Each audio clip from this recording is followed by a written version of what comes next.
5 दिन के बाद भी गैंगस्टर विकास दुबे गायब है। पिछले साल की उसकी तस्वीर आप देख रहे थे। यूपी पुलिस की तमाम टीमें उसकी तलाश में जुटी हुई हैं। पुलिस ने आज उसके कई ठिकानों पर दबिश भी दी। उसके गांव में मौजूद हर घर को खंगाला गया है। पुलिस ने उसके एक साथी को हिरासत में भी लिया है, उससे पूछताछ जारी है। और सूत्रों के मुताबिक पुलिस को विकास के बारे में अब कहा जा रहा है कि उस पुख्ता जानकारी हाथ लगी है, लेकिन विकास दुबे की गिरफ्तारी कब होगी, कब वो सलाखों के पीछे होगा, यह अब भी बड़ा सवाल बना हुआ है। ये रिपोर्ट देखिए।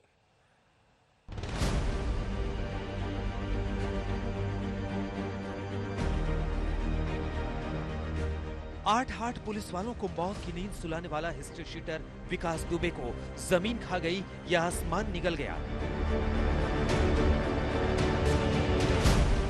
5 दिन बीत गए, यूपी पुलिस के हाथ खाली है। पुलिस शहर दर शहर विकास दुबे की तस्वीर वाले पोस्टर लगाते देखी गई। 50,000 का इनामी 2.5 लाख का हो गया। यूपी पुलिस अपने साथियों के गुनहगार को दिन रात तलाश रही है। 3 राज्य में विकास के संभावित ठिकानों पर छापेमारी की गई।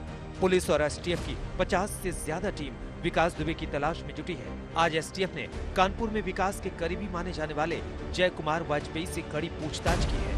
उसके घर की तलाशी ली गई। हम लोग बस शादी में थे। वहाँ हम लोग गए शादी में, हमारे लड़के को बेनकाब बताया गया।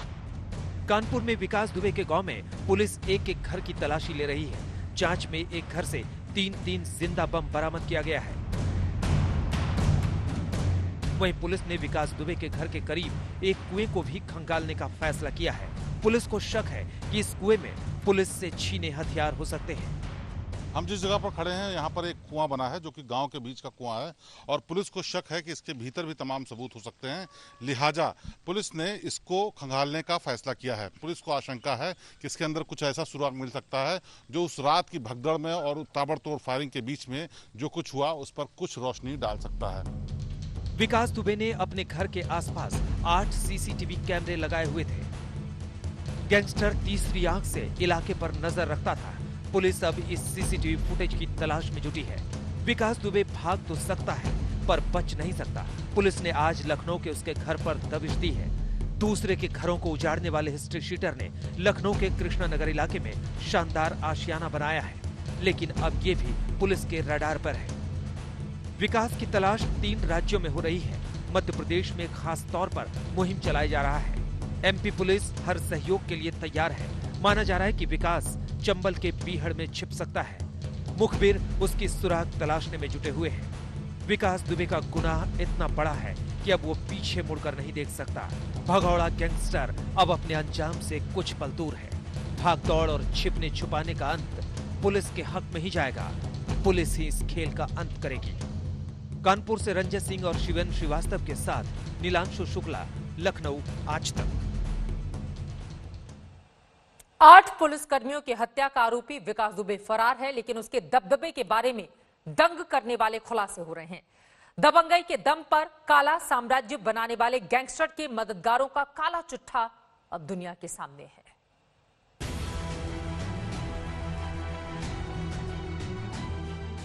गैंगस्टर विकास दुबे का गुनाह की दुनिया में विकास सुनेंगे तो हैरत में पड़ जाएंगे। यह सिस्टम से खेलता था। इसकी पहुंच, इसकी पकड़ और इसका रसूख बेजोड़ था। अब परत दर परत सब खुल रहा है और पुलिस और हिस्ट्री शीटर के बीच की जुगलबंदी भी सामने आ रही है। निलंबित बीट दरोगा के शर्मा ने पूछताछ में बताया कि 2 जुलाई की शाम 4 बजे विकास दुबे ने धमकी दी कि थानेदार को समझा लो, नहीं तो बिकरू गांव से लाशें उठेंगी। सूत्रों के मुताबिक स्थानीय पुलिस में विकास दुबे के 1-2 नहीं बल्कि 200 पुलिस वाले मददगार थे। ये वो पुलिसकर्मी थे जो विकास के लिए किसी गुर्गे की तरह काम करते थे। थाने में तहरीर आती तो पहले इसकी सूचना विकास दुबे को दी जाती। ऐसा नहीं है कि इस नेक्सस की खबर पुलिस के अफसरों को नहीं थी। विकास दुबे और उसके साथियों के साथ हुई मुठभेड़ में मारे गए सीओ देवेंद्र मिश्रा का एक पत्र वायरल हो रहा है, जिसमें उन्होंने इसी नेक्सस का जिक्र किया था। तत्कालीन एसएसपी अनंत देव को लिखी इस चिट्ठी में सीओ ने चौबेपुर थाने के एसएचओ विनय तिवारी और विकास दुबे की साठगांठ का जिक्र किया है, लेकिन अब वो चिट्ठी सिस्टम से गायब है। सुनिए मौजूदा एसएसपी साहब क्या फरमा रहे हैं।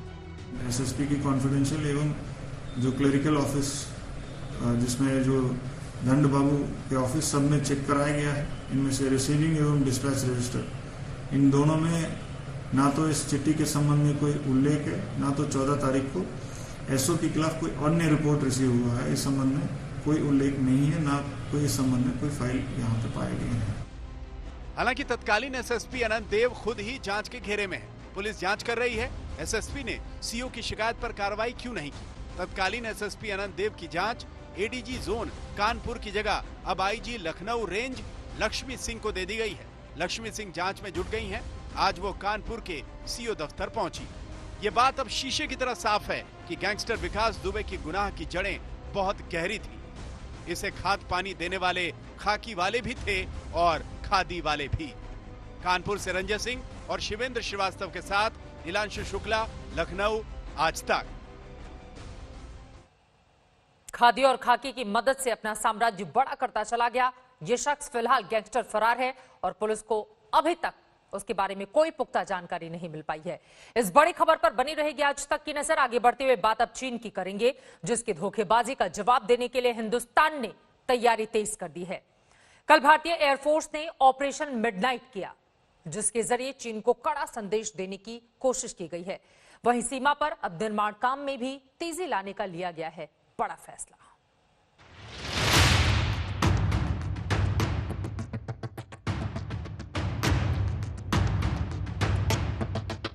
दुनिया के खतरनाक प्लेन की गश्त,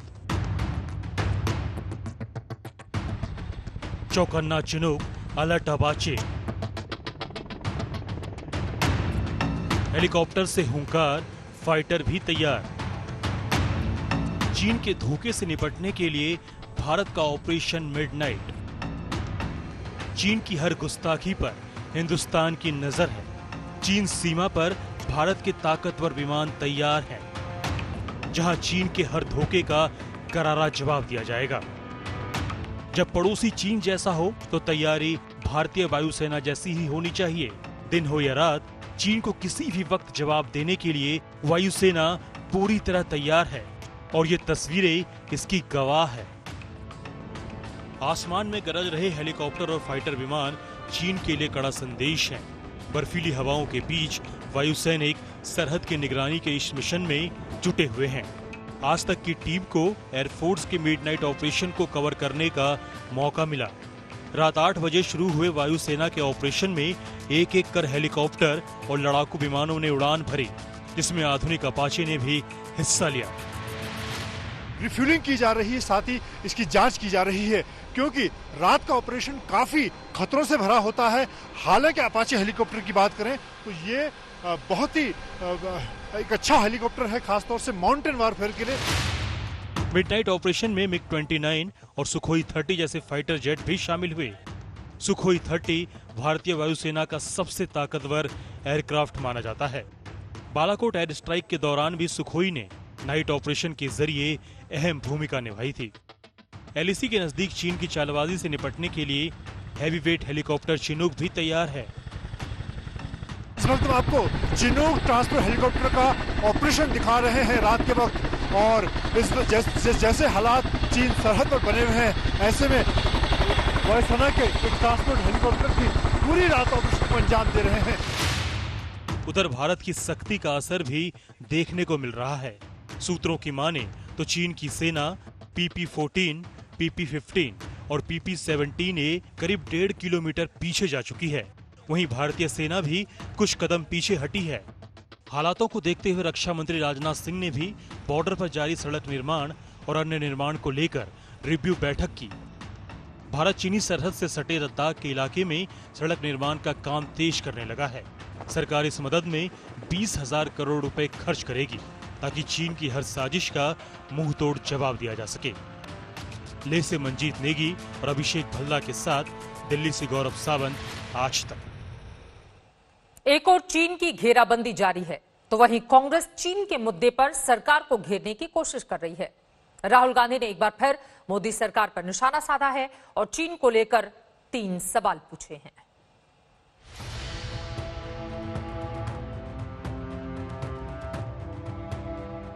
चीन पर तनाव को लेकर मोदी सरकार के जवाब कांग्रेस को हजम नहीं हो रहे। चीन की चिंगारी दिल्ली की सियासी भट्टी में आग का काम कर रही है। राहुल गांधी के तीखे हमले सरकार पर जारी हैं। इस बार राष्ट्रीय सुरक्षा सलाहकार अजीत डोभाल और चीनी विदेश मंत्री से बातचीत मुद्दा है। राहुल गांधी ने ट्विटर के जरिए सरकार से 3 सवाल किए हैं, जिनमें भारत और चीन के विदेश मंत्रालय के अलग अलग बयानों को भी शामिल किया गया है। पहला सवाल, पहले जैसा स्टेटस स्थापित करने को क्यों नहीं कहा गया? दूसरा सवाल, चीन ने हमारी जमीन पर 20 जवानों की हत्या कर दी, उसे इसकी सफाई देने का मौका क्यों दिया गया? तीसरा सवाल, भारत के बयान में गलवान घाटी की संप्रभुता का जिक्र क्यों नहीं है?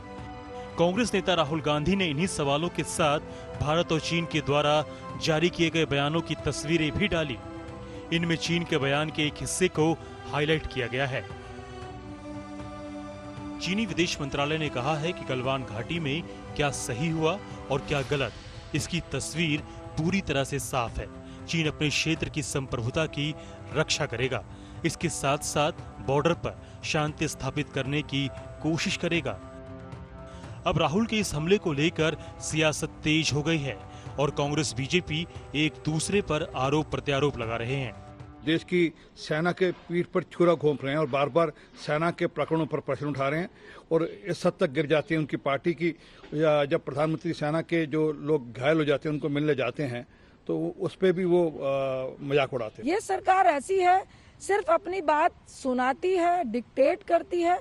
अरे भाई, अगर चाइना के साथ इतना तनाव हुआ तो क्यों था, वजह क्या थी, और अब अचानक से समझौता हो रहा है तो गलवान का जिक्र तो जाहिर तौर से सिर्फ कांग्रेस ही नहीं, राहुल गांधी जी पूरे देश की बात कह रहे हैं।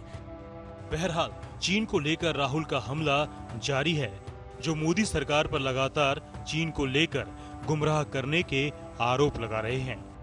आज तक ब्यूरो। फरार गैंगस्टर विकास दुबे और चीन की हेकड़ी गुम करने वाली खबरों के बाद अब रुख करते हैं दिल्ली का, जहां कोरोना संक्रमितों का आंकड़ा 1 लाख के पार पहुंच गया है। बढ़ते आंकड़ों के बीच कोरोना को लेकर सियासत का दौर भी गरमाया हुआ है।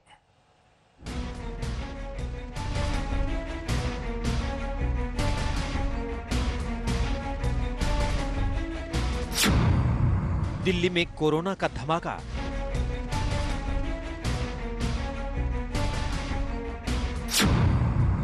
एक 125 दिन में 1 लाख के पार पहुंची संक्रमितों की संख्या।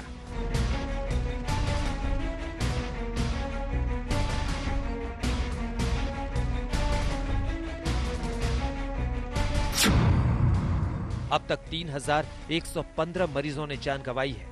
राजधानी पर वायरस का अटैक लगातार जारी है। संक्रमण तेजी से फैल रहा है और मरीजों की संख्या बढ़ती जा रही है। दिल्ली में 2 मार्च को पहला कोरोना केस सामने आया था और महज 125 दिनों में मरीजों की संख्या 1 लाख के आंकड़े को पार कर गई है।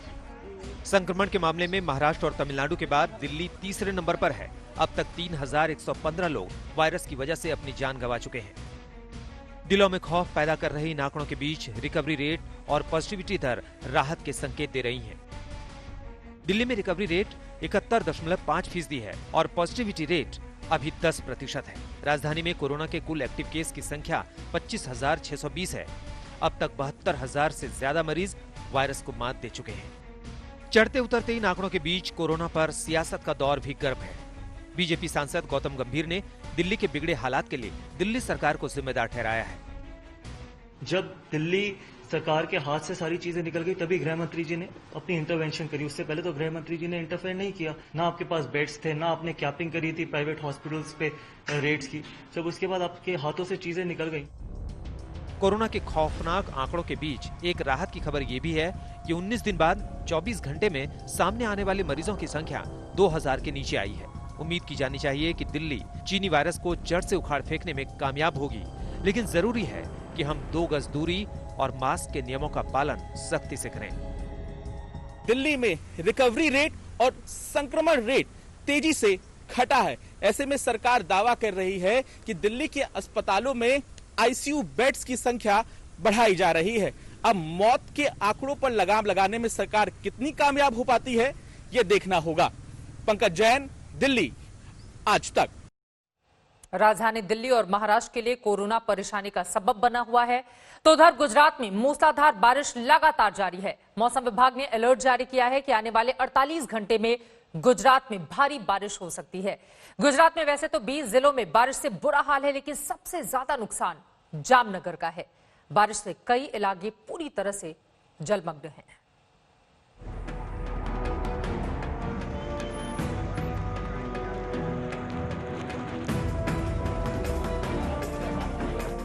गुजरात में मूसलाधार बारिश हुई। पानी से लबालब बांधों ने अपना रौद्र रूप दिखाना शुरू कर दिया।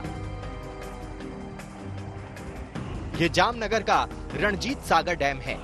बारिश से डैम लबालब भर चुका है। डैम का पानी ओवरफ्लो होने लगा है, जिससे आसपास के इलाकों में बाढ़ जैसी स्थिति पैदा हो गई है। बाढ़ की वजह से पास के कंचिनी खड़की गांव के लोगों को दूसरी जगहों पर शिफ्ट होने के लिए मजबूर होना पड़ा। लेकिन इन लोगों को देखिए, ये लोग पानी में फंसे हुए हैं।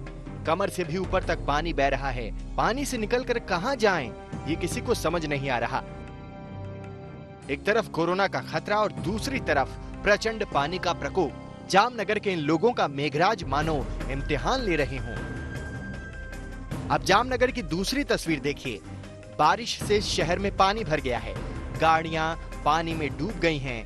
कब पानी निकलेगा ये कहना मुश्किल है, क्योंकि मौसम विभाग के मुताबिक अभी तेज बारिश का खतरा बरकरार है। अब जामनगर की दूसरी तस्वीर देखिए। जामनगर के नाथुवाडला गांव में उंद नदी में 2 लोग फंस गए थे। जैसे ही पानी में लोगों के फंसने की खबर मिली, स्थानीय प्रशासन ने एनडीआरएफ को इसकी खबर दी। नाव के साथ फौरन एनडीआरएफ का दस्ता रेस्क्यू ऑपरेशन के लिए पहुंचा। काफी मशक्कत के बाद एनडीआरएफ ने इन दोनों को सुरक्षित बचा लिया।